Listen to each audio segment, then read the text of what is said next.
We are back, and I have with me tonight in the spotlight, Kristi Murdock, actress. Hi. Now, do you prefer actress or actor? You know what? I don't think it matters. To me, it doesn't matter. I mean, some people are very like, I want everyone to be called actor, but it doesn't bother me. It's funny because I don't have that problem because no one's ever asked me if I needed to be known as an actress. Yeah. But I always find it interesting, when you're talking to actors, whether they want, especially female actors, if they want to be, represented that way. Some are like, no, I'm an actor. It doesn't matter Right. what I am. I'm an actor. And, Right. sometimes it pigeonholes you when you, at least in your mind, when people say that. So thanks for coming on and Thank you doing so this. much for having me. I'm really excited to be here and chat. And Yeah, that's great. We got a couple of people watching right now too. I'll put on the comments section so I can Awesome. kind of see who's saying what. Oh, Echo Base Network. Hey, awesome. Thanks, guys. So you have been in the film industry for quite a long time, and you've got a new movie coming out. I do. My next movie coming out is called Spring Break Nightmare. It's going to be on the Lifetime Movie Network, so LMN, and it'll be out March 16th at 6 p.m., I think, Pacific time. But if you go to mylifetime.com and you go to schedule, you can always find what's coming up in your time zone. So yeah, but it'll March 16th.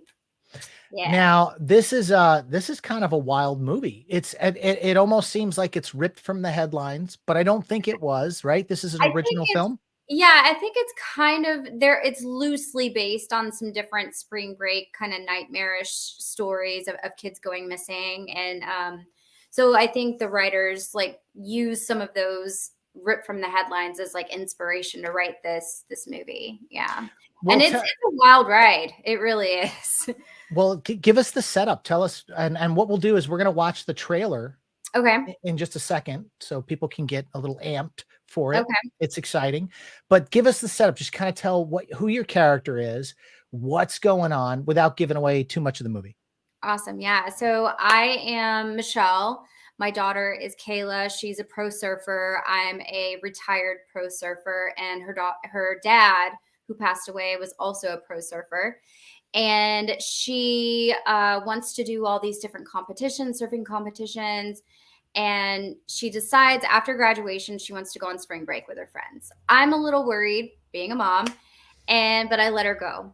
And all of a sudden something happens and she goes missing. And so my character goes on this wild ride of trying to find where she is, like, looking at camera footage, talking to people. Like, I mean, she's everywhere trying to find her daughter. And so finally,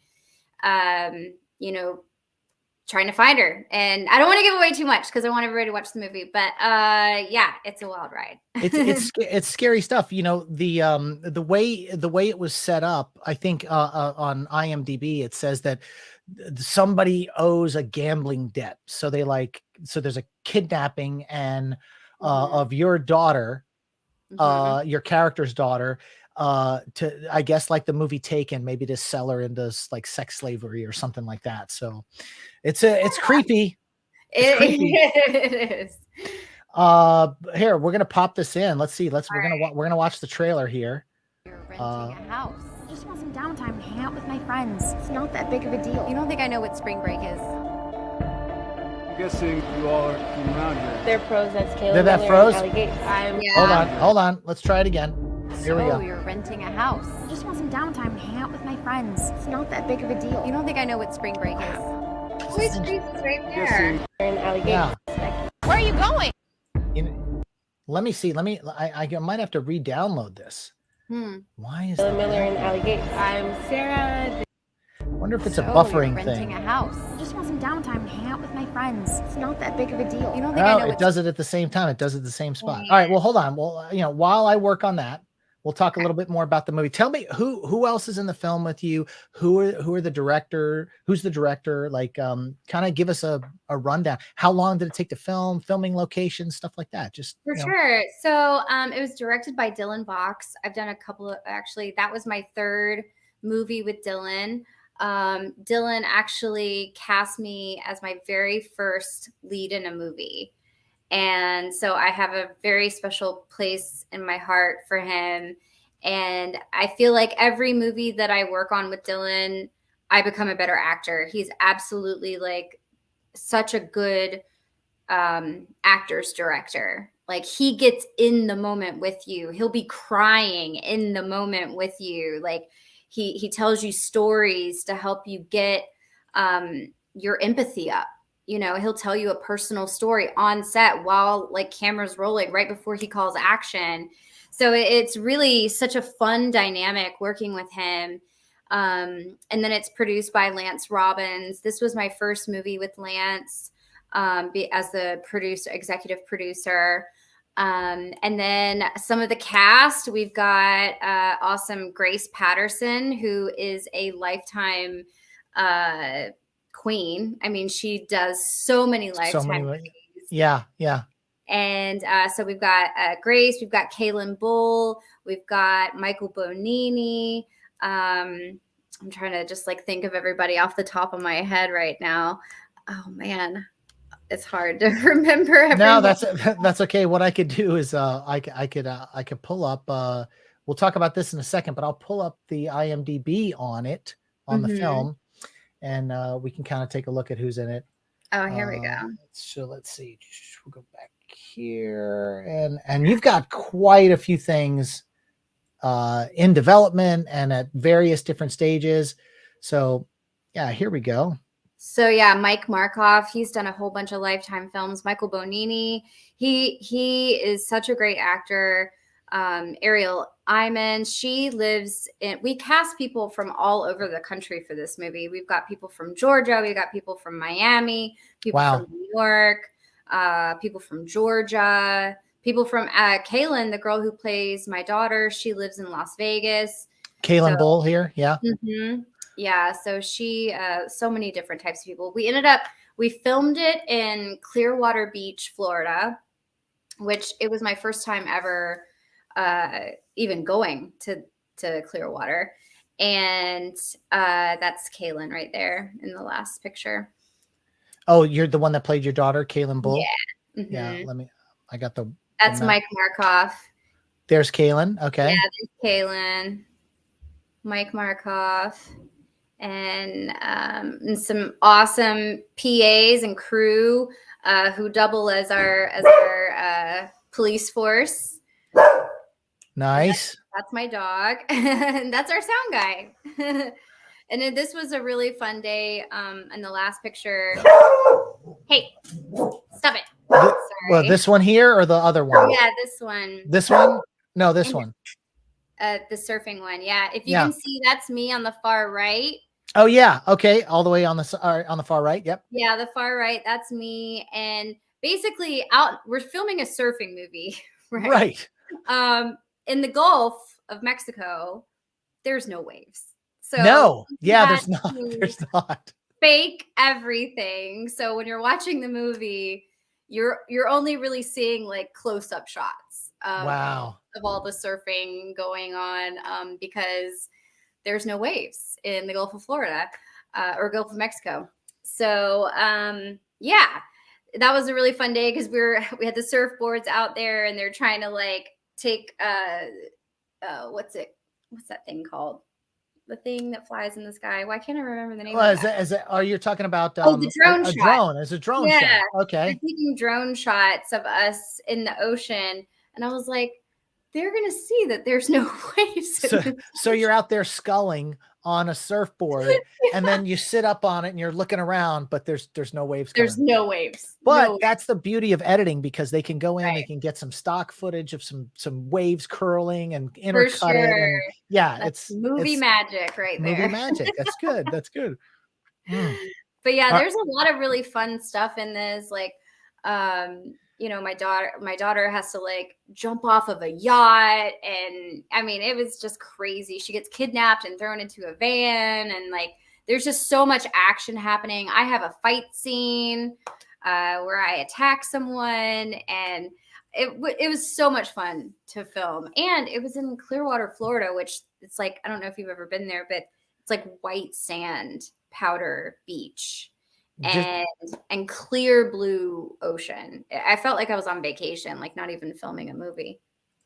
all right. I think I've got the trailer again. I re-downloaded it. I think this version I downloaded at like 1:30 in the morning last time. And so, so give me a second to see if we can do this now. Yeah. Replace that. Okay. So then we're going to go here.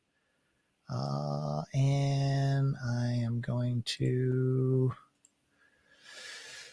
share another screen. So let's see, video file. All right, let's hope this one does it. I really So you're renting a house. I just want some downtime to hang out with my friends. It's not that big of a deal. You don't think I know what spring break is? I'm guessing you all are from around here. They're pros. That's Kayla Miller and Allie Gates. I'm Sarah. This is Becky. What do you say that we go someplace where we can really party? Where are you going? To be alone. I was just calling to see if you've heard from Kayla this morning. Miss Miller, send me the address now. She's all I have left. Let's go find her. 99 times out of 100, they show up here with regrets from the night before. What about the 100th time? What happens then?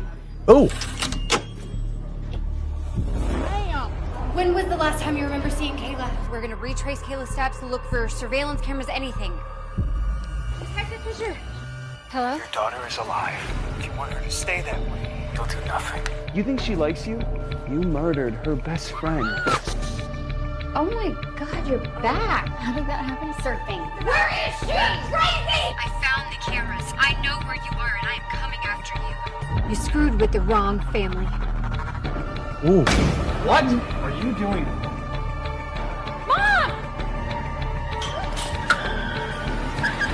Oh, I love that scene. Oh yeah, you're gonna try to rescue her?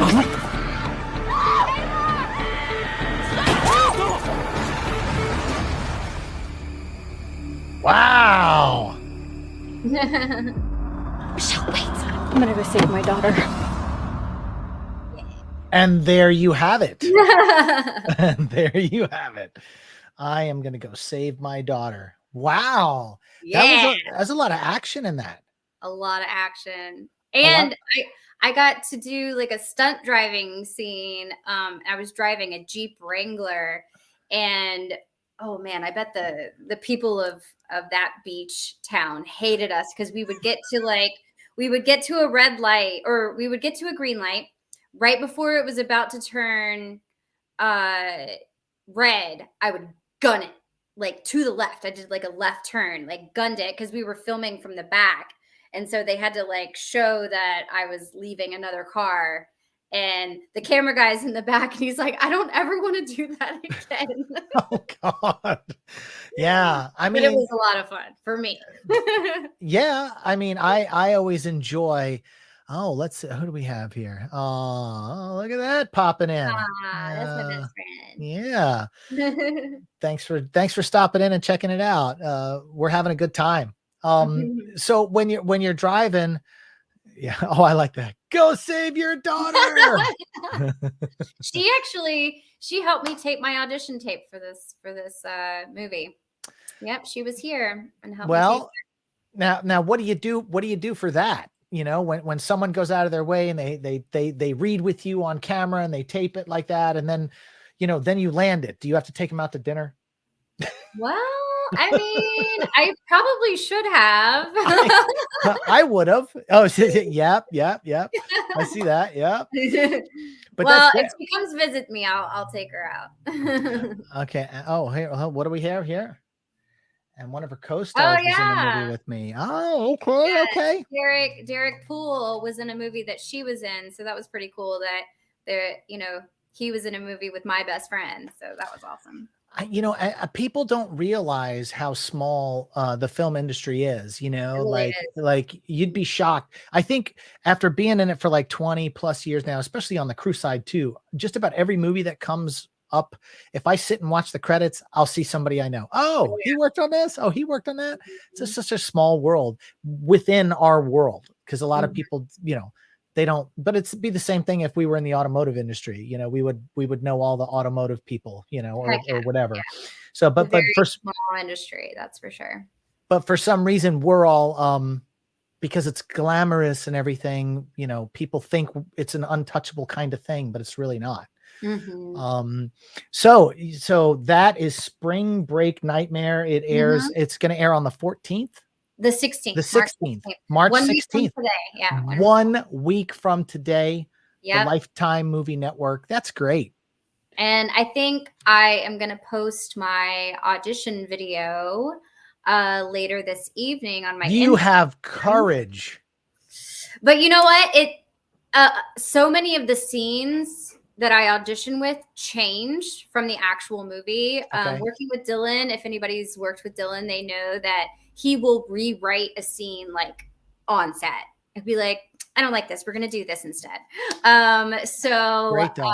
So much of the scenes that I auditioned with changed. So I'm not giving anything away because the storyline kind of changed a bit. So I think I'll be posting my audition video later this evening. Do you do that on TikTok too? I know I don't have a TikTok. I mean, I think I have one, but I don't really use it. I just there's an actress on TikTok that that I kind of follow that she'll show her auditions, and if she didn't get it, she'll show who got it and show a clip from the scene to see who got it and why. And people all are in the chat and now, you know, doing analysis on it. Wow. So that's, You'll I mean, have to that's tell just me that later. That's really fascinating. I've never thought to, I mean, I've looked up on IMDb who like booked something that I auditioned for, but I haven't like compared, you know, my audition to like the actual show. I remember reading for Who's Eating Gilbert Grape for the role that Leonardo DiCaprio landed. Yeah, I read for that, and I remember, you know, of course, you know, when actors read for things, we never hear unless you get a call back, right? So you'll do 200 auditions in a year, and you may only hear from, you know, a dozen or something, right? And so, you know, I didn't hear anything, didn't think of it. I know a year or two later, you know, the movie comes out. And then I see Leo in it. And at that point, he was still kind of like up and coming kind of thing when that movie had hit. And I was like, oh, I know why I didn't get that shit. Because I sucked compared to him. He killed it. I mean, how could you go up against that? That's insane. I mean, yeah, he was so good. And I obviously played it wrong, you know, but there was probably hundreds of people that had read for that part as well. It wasn't just like, oh, I was the only one. But it's interesting, you know, when you do see who gets something, for sure. And you're like, oh, now I see why. Now I'm curious. Now I want to look at all of those. right. All the stuff you read for. You just had another movie that was out on Up TV. It came out this past weekend. This past Sunday. This past Sunday, called Something Brewing. Something's Brewing. Yeah. Something's Brewing. Tell us a little bit about that one. So this is it's a rom-com. It's a very different movie than Spring Break Nightmare. That seems to be kind of where I've been booking roles, is I'll either play a mom in a Lifetime movie or a wife or a love interest in a rom-com. And this one is about my character Jane. Okay. She has a real bad day. She has a really, really, really bad day. She goes to work at her high class, high powered job. She's a vice president of a marketing company. Okay. And she gets let go. And then, you know, she goes over to her boyfriend's apartment, very sad, needing some solace from him. And she catches him with another girl. So Isn't it always that way on these movies like that? It's a double whammy. It's like, you know, she can't win. And so she ends up just by chance going into a new coffee shop, one that's different from her regular one. Okay. And she meets a guy, and something in her tells her to take a risk and let him take her out. And she does. And it kind of changes the whole trajectory of her life. And wow. We're going to watch the trailer. All right. That's a good setup. People are going to get that. there's a formula with these types of films. Oh, It's for kind sure. it's kind of like, oh, the second thing happened. Oh, she loses her job, she comes home early. I actually had a short film that I was writing where a guy lost his job and came home early with a box of stuff, and he goes in and walks in on his wife, banging somebody, and then just drops it and has to start his life over again. It seems like more people have had that thought, For sure. which means it happens in it's real life. probably It does. Because art imitates life. I mean, people write about what they know, and Yeah. unfortunately, some really bad stuff happens to people sometimes. And but it's really awesome. Like, as an actor, I get to use my pain and make it useful to me.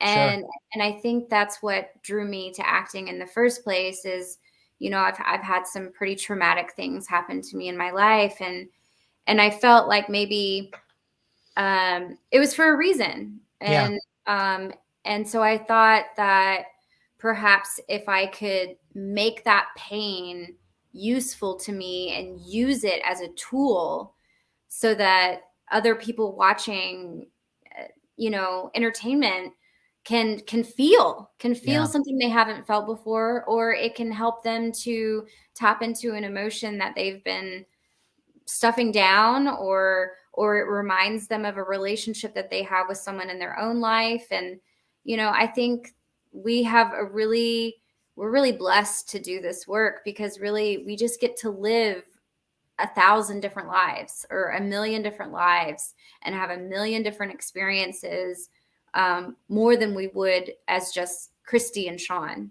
Yeah.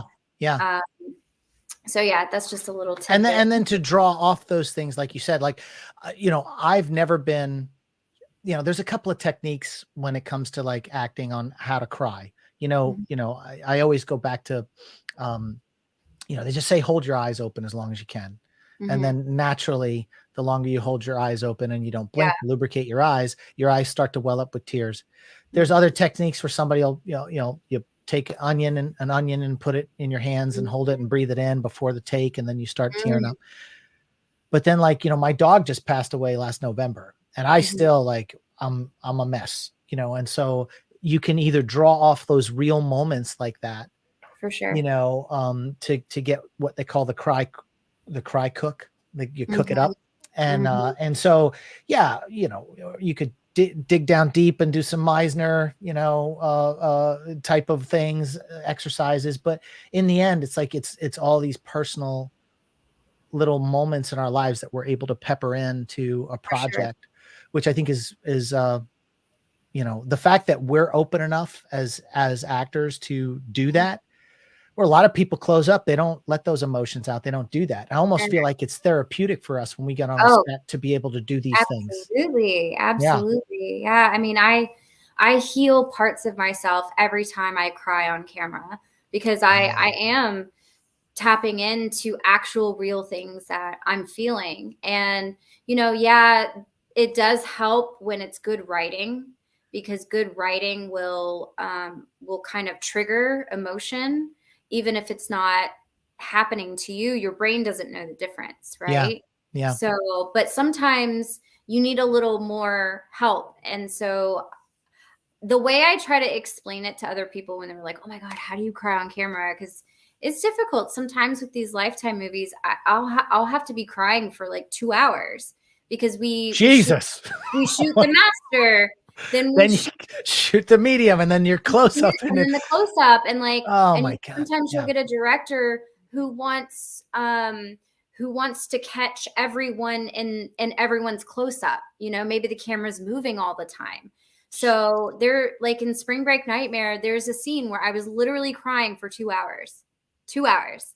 I was having to bring up tears, and you have to really have some kind of technique to get you there, because you want it to look real. You want it to look real and feel real, and be real. And so the way that I do it, everybody has their own ways. Like my friend Grace, she says that she'll like squeeze her stomach really hard, and that's interesting.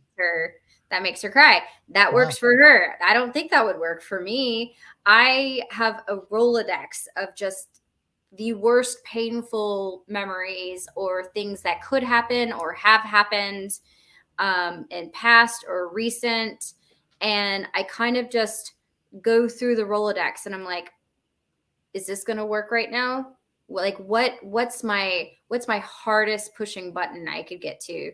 And then I find something and I latch onto it and I imagine like everything. I imagine everything happening of like what could happen. Wow. And like what it would be like to have a conversation with someone, or like you talk about your dog passing away. Like I have a dog.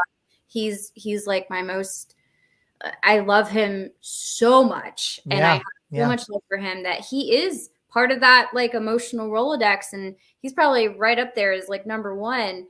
And so I think about like going to I hate to say all this stuff because it's very personal, but you're like, giving away your secrets too, but go ahead. Well, if it helps another actor, that's good for them. That's so cool that you're willing to like throw that out there. To help people, because there's people that'll see this that'll be like, oh, well, maybe I need my own Rolodex. And for sure. Yeah. I think like if I went to the vet and the vet was like, your dog has cancer and he has probably 2 weeks to live, and then me having to come home and tell my boyfriend that, and then like, looking at, like, say he passed away, looking at the toy, walking in my house and seeing his toys everywhere. Wow, and, holding one of his toys and realizing that he's never going to play with that toy again. Like, I go deep. I go so deep. Now I'm getting, I know. I went through all that back in November, and I'll walk through the house and I'll see something and I'm just, oh my God. So I mean, that's the toolbox. That's the toolbox that you use. That's my toolbox. And so it's like pain to me is a tool, and I can make it useful to me, and I can make it work to my advantage. And that's what I just try to tell myself when I'm going through like a hard time. If I'm going through something difficult, I just tell myself like, someday this pain is going to be useful to you. It's going to be useful to you, and it's going to make you a better actor and a better person and a better human. And so I just try to tell myself that like a mantra, because it keeps me sane. Well, let's shift gears back to romantic comedy. Let's do it. Or romantic. Let's watch this trailer and set this up. Well, one more time. So you lose your job, your character loses his job, your character goes home, finds your boyfriend's been cheating, and you've had it. You go to this random coffee shop you haven't been to before, and ta-da! And the trajectory of my life changes. Okay. I don't care about her at all. I care about you. Love Sundays with an Up TV premiere movie. Sunday, March 5th at 7. I have to let you go. I get fired from my job, and the one day I really need you. Rejection. Work, men, the city. I can't take it anymore. Let me take you out. Connection. You look great. He's a traveling barista, and I'm only going to be in town for another 3 weeks. And why go at all? Affection. Good morning. He's sweet, and he's charming, and he's really good looking. This man of yours has got a lot more interesting. Something stirring in a new direction. I followed him. Oh, the plot thickens. I can't shake this feeling that he's hiding something from me. Love Sundays with the Up TV premiere movie, Something's Brewing. Sunday, March 5th at 7 on Up TV. And download the all-new My Up TV app. Oh, so somebody could download the Up TV app and maybe stream the movie. Is that what people can do? I think Dish Network offers Up TV. So if you have Dish, okay, then you could go through the listing and find it. Something's Brewing. Okay. Or if you want to watch it just on demand, you can go through Philo TV, which is a subscription-based provider. Okay. Or Friendly TV, which is only $8.99 a month. And Oh, look you at can, you. You're selling it. I know it's cheap. Yeah. So, and you can just like look for something's brewing and press record and you can watch it then. It's pretty Oh, cool. you know, what a fun, that looked like you had a great time with that. You It had was so fun. a good cast. Like everybody seemed like, Yeah, the cast was awesome. I mean, Tammy Fortain, who plays my best friend, she was great. And Jason Cook, who plays my love interest, he plays David.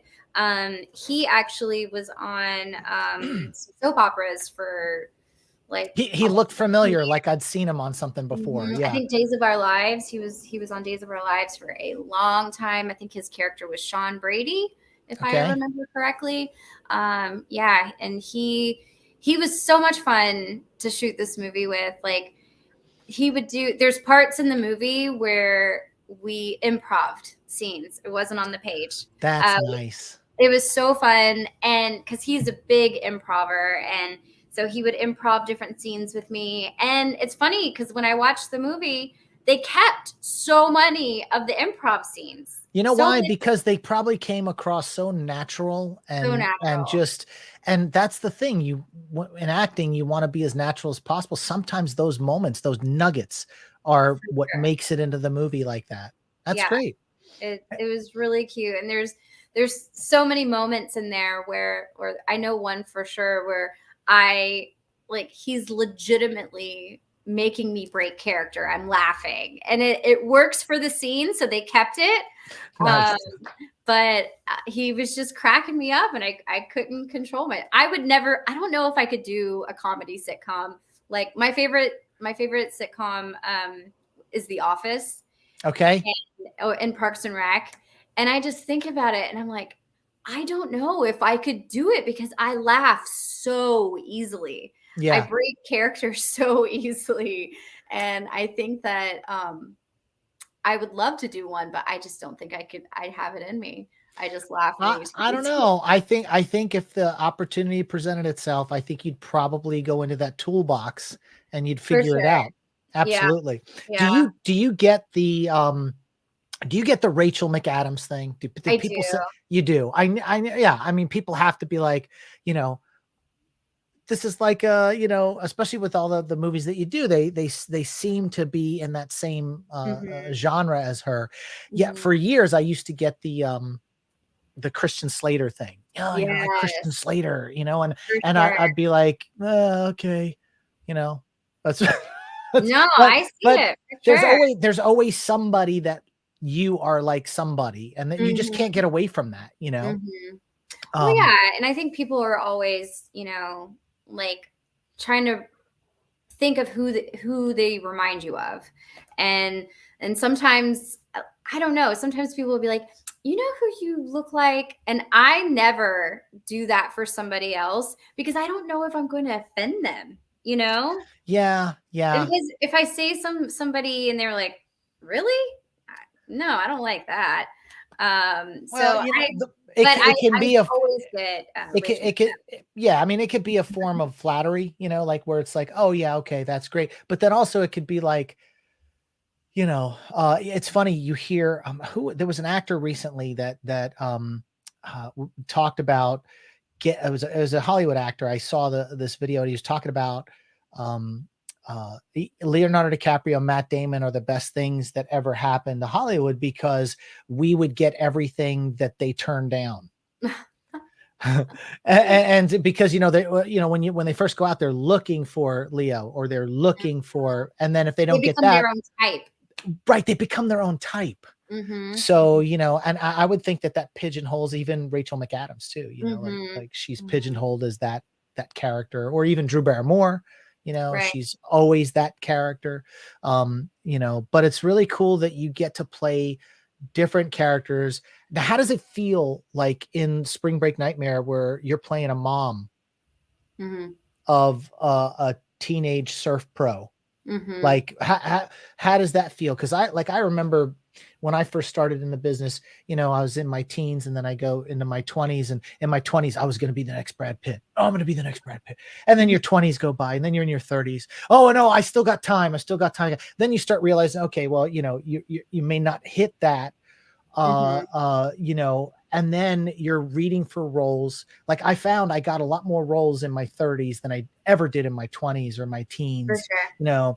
And so when you start getting to those roles, it's like, oh, they're calling me for the dad, or they're calling me for the mom. I guess Mhm. that's what I look like, you know, like, because you don't see it, because we still feel like we can I play still these. feel young as hell. Yeah, exactly. Well, yeah, absolutely. But then you get these roles where it's like you're a mom and she's Mhm. a teenager, and or you know, it's like Mhm. how do you kind of process that as time goes on?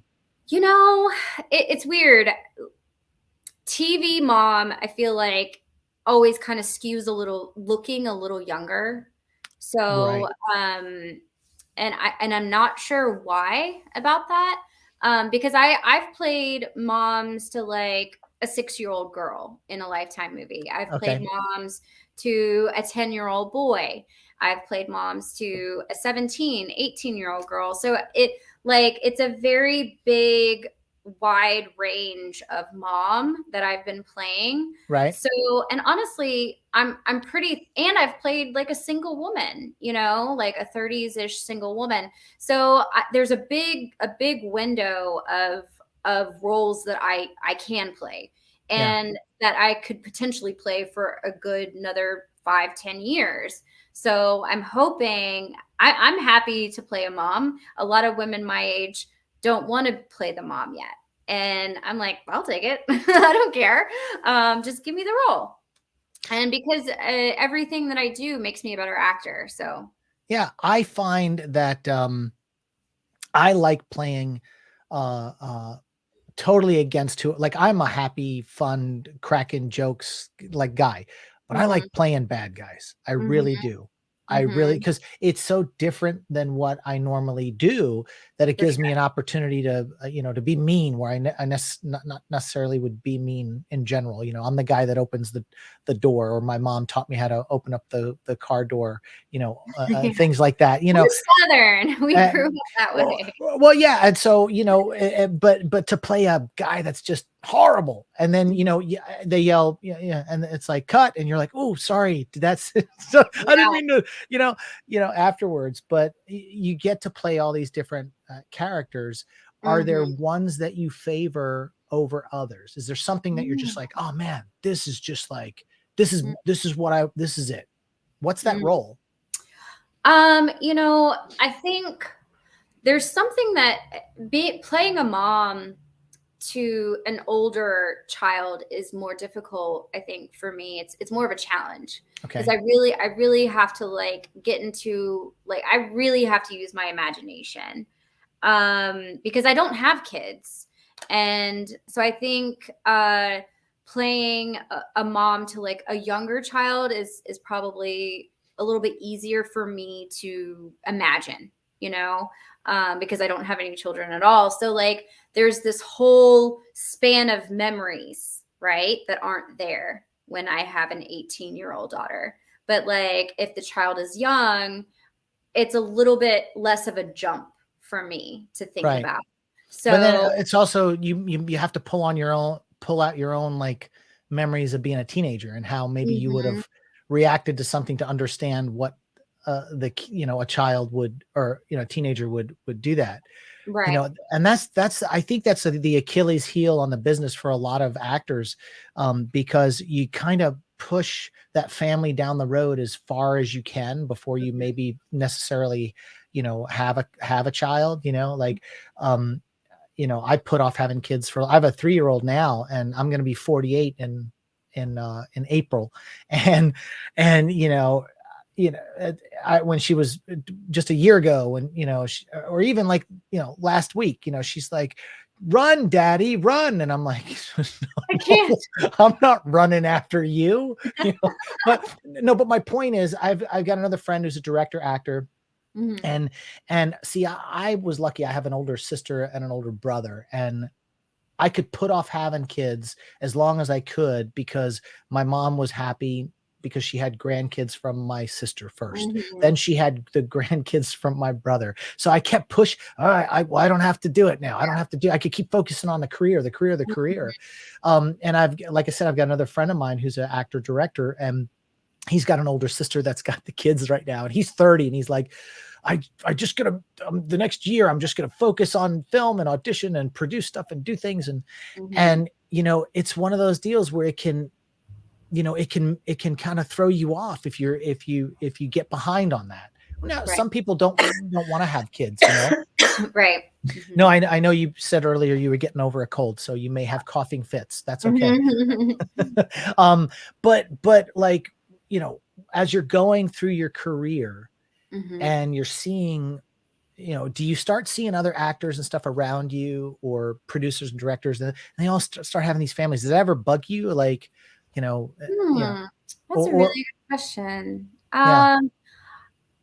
You know, like in my acting class and stuff, I've had girlfriends get pregnant and have babies, and they're still doing acting and still doing it and everything. And I commend them, because I mean, it really, I can't even imagine how hard that job must be, because I know how hard it is just to try to be an actor. I mean, it takes so much energy and so much time, and also like time, like unexpected, you know, like I'll get an audition and I have to start memorizing like 10 or 11 pages. So imagine having a toddler around. I can't even. And so just the fact that they're doing it plus doing acting, I commend them. I really do. As far as for me, you know, I'm not against it. If it happens, it happens. Right. I mean, obviously you have to meet the right person and all that other kind of, I mean, because again, like it happened late for me, you know. I mean, I'm literally, you know, 44, and I'm going, yeah, I'm ready now. And so, you know, it's just, and it's a lot, man. A toddler running around, you know, I got a 3-year-old running around all the time. She just wants every bit of, but the thing about it is, like, I'll get on a show and I'll work 6 months on a TV series. And so I'll be pulling 15-hour days, you know, if I'm working crew. And so I'm 60, 70, sometimes if we do a 6-day, 80 hours a week, you know, and so then, you know, when I'm in between shows, like I am now, she gets my undivided attention, and I get to be around a lot. And I've been lucky where I had finished up, was it season 1 or season 2? It was season 1 of an Amazon series right before my daughter was born. And then COVID hit. So then we were shut down. So like I got to spend like almost a year with her before the industry ramped back up.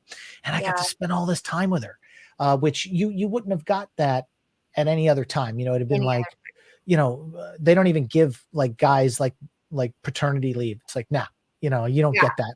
So I've been fortunate to be able to spend time with her like that.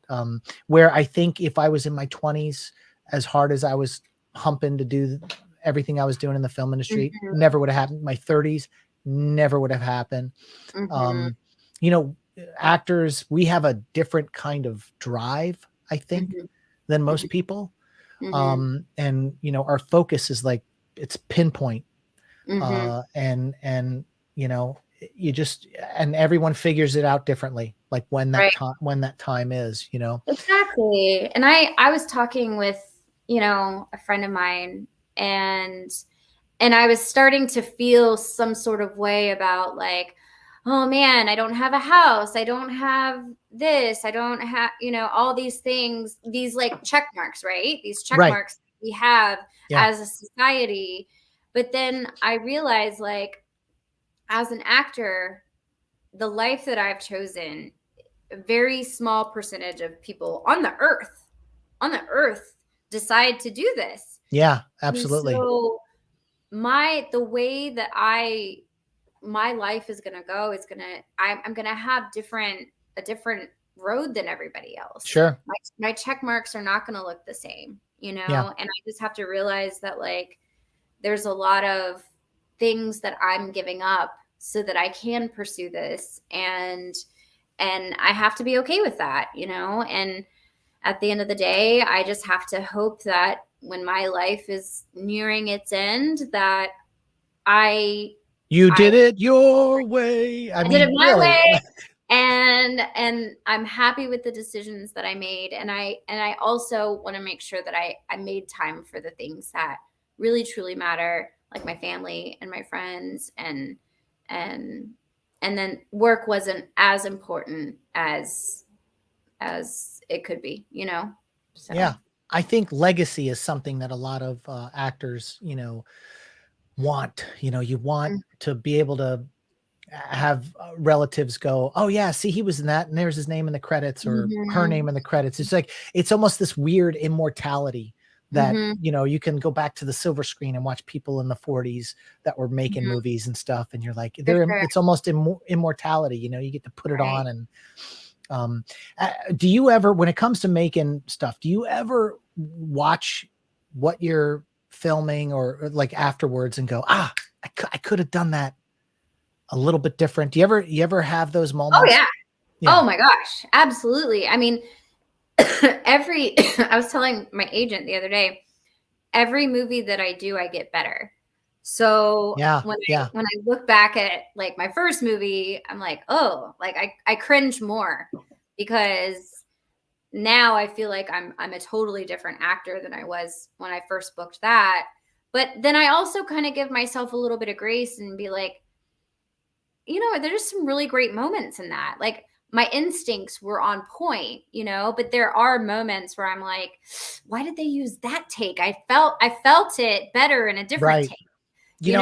I was on a show and I was talking to a director once, and he said this to me, and I thought it was very interesting. He said, when a movie's released, no matter how bad the film is or how good the film is, just know that when they cut it together, when they took the notes, the script supervisor took the notes on the day for the director said, this is the take, this is the one I want, print, whatever, that when they assemble it all together, you're watching the best product that could have been made.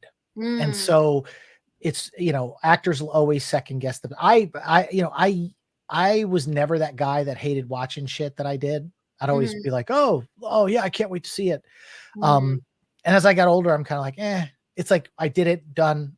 I'm more about the experience of doing it versus like going back and Monday morning quarterbacking it. But he said, this director said, once you put all those pieces together, it's the best product that you could ever put out. So you can't second guess it because it's the best product. And he also said, when it comes to theater, he was like, the difference between theater and film is you could go out one night with live theater, and completely do something different that doesn't work. And the audience doesn't respond to it like they did the night before. Right. But every time you watch a movie, it's the same performance every time with no flaws.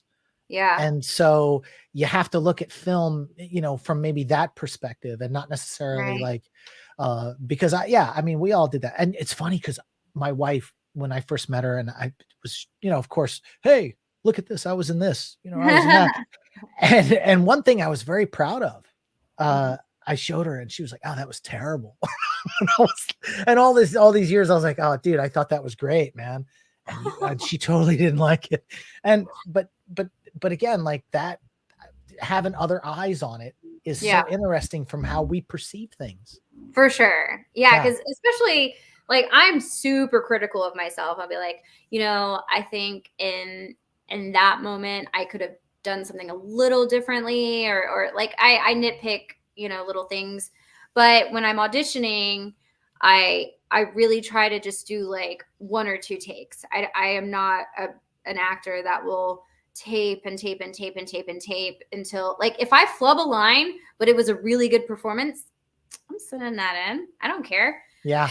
So as long as the emotion is there and the intent is there and it's believable and I believe it, if I believe it, then everybody else is going to believe it.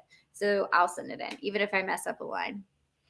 Do you ever, now when you're obviously with the spring break nightmare, you traveled down to Florida.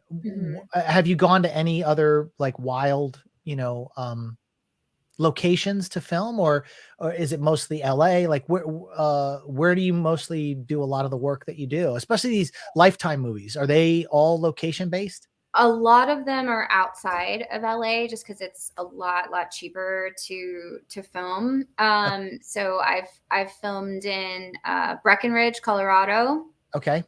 I shot my Christmas movie that I did, A Furry Little Christmas. I shot that there, and Yeah, I saw the poster for that one. amazing. It was such a fun movie to make. I've shot in Roanoke, Virginia. I've shot in Bentonville, Arkansas. Arkansas. Yeah, Arkansas is making a lot of movies right now. I didn't know that. Yeah, they're making a ton. Arkansas, Kentucky's on fire right now. I think Tennessee as well, and I think some friends are shooting in Arizona right now as well. Well, I Kentucky. That's where I shot Something's Brewing is in Kentucky and Louisville. Do they have film? I guess they have film incentives in those states. I didn't realize that they have Yeah, film some incentives really there. good ones right now. Wow, that's great. This here, the Movie Guide Awards. Were you a presenter? Like, how did? Was. Tell me about this. So my manager sent me this email and said, "Hey, they are asking you to be a presenter for the Movie Guide Awards." And I was like, "Oh my gosh. Okay. Yes, I'll do it. You don't have to ask me twice." So basically, this was sponsored and it was going to be showing on Up TV. Okay. I assume they asked me and asked Jason because our movie was getting ready to premiere on Up TV. That totally makes sense. Obviously that's a way to plug the movie. Yeah. So me and my co-star Jason Cook, we got to present the award for the most uplifting streaming either series or movie, and the winner was 5,000 Blankets. 5,000 Blankets. What was that about?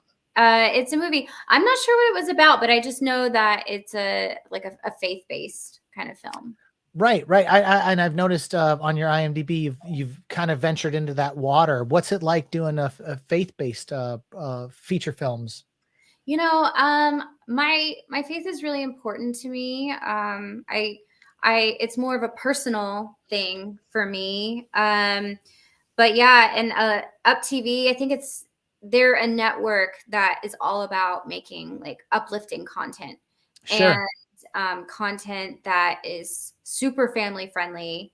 And is this super family friendly? That's not very family friendly. No, this is Lifetime. This is Lifetime, so it's not. You're about to make me go. I'm joking, girl. I'm sorry. It just happened to be when you said that, I flipped over to the next photo and I'm like, oh, jeez. Okay. Funny. All right. So this is a Lifetime movie. This is Lifetime. This is My Nightmare Office Affair. Ooh. Yeah. I play the wife of an advertising executive, and who gets seduced by his boss, and she goes a little cuckoo and tries to kill me off so she can take my place in the family. Wow. Yeah. Wow. Okay. So let's circle back to faith-based, the faith-based stuff, because I didn't mean to jump the gun on that. But you look great on camera. You absolutely you could see why, obviously there's talent involved, but you've got a great look, especially for these type of genre films. And you get to work with sexy dudes like this. I mean, come on, man. I mean, come on, you can't hurt. That's not a bad thing, right? Right. Everyone's easy on the eyes when it comes to Lifetime movies, Hallmark movies. Absolutely. It's good stuff. Good stuff. That's for sure. That's for sure. All right. So the faith-based stuff. So, is there a requirement that like you have to be a believer or anything like that, or do people pressure you when you're on? I mean, I don't want to say that to sound like, because I've got friends that produce faith-based stuff. Mm-hmm. One of my old friends that I worked with on a movie, Daryl Lefevre, he's got that one in the theater right now. The Jesus, what's it called? The Jesus Revolution. Yeah, he was a producer on that one. And he did the one that came out prior to that with I guess the abortion one, that was a very controversial faith-based film. And so it's a different kind of responsibility when you're doing these kinds of movies. Do you feel that responsibility when I haven't done any like very overtly I guess like religious based movies. The movies that I've done for like Up TV were more uplifting, not preachy, but uplifting? Yeah, right. Like it's good, like like Movie Guide, like they'll rate movies based on how family friendly they are, just so like as a parent, if you're wanting something that isn't necessarily faith-based but something that doesn't have any sexual content or drug use or cursing or guns or guns, like that kind of violence, stuff that the whole family could sit. Oh, it's almost like when they used to do the afternoon family movie, that used to come on, every day after school, the afternoon special. Yeah. Just movies that everybody can sit. You get the whole family, get on the couch, get the popcorn or nachos or whatever, brownies, whatever your thing is, and you just watch something all together. For sure. Yeah, I get that. That's been more of what I've done with Up TV, with the Up TV movies. Like I also did a feel good movies. Yeah, Shoshana says feel good, and we need so much more of that right now. I mean, especially coming out of COVID, and I think we can see in what's on Netflix right now, and there's a return of the rom-com. And I think that's so awesome because we need more kind of uplifting movies that are funny and just like something that just make us feel good instead of feeling, I mean, what we put into our mind is like the food we eat into our bodies. Yeah. Like if we're constantly eating like terrible food, we're going to feel terrible. So I feel like if you're constantly watching stuff that has a lot of violence or stuff that has a lot of blood or gore or, guns and things like that, like it's going to affect you some way, whether or not it's super evident on the outside, it's going to affect you on the inside. And so, I don't know. I like to kind of go back and forth between a Lifetime movie and a rom-com because for me as an actor, it's fun to do the rom-coms, but I really challenge myself in the Lifetime kind of thriller world because it's hard. I'm gonna be honest with you. Like the stakes are always super high.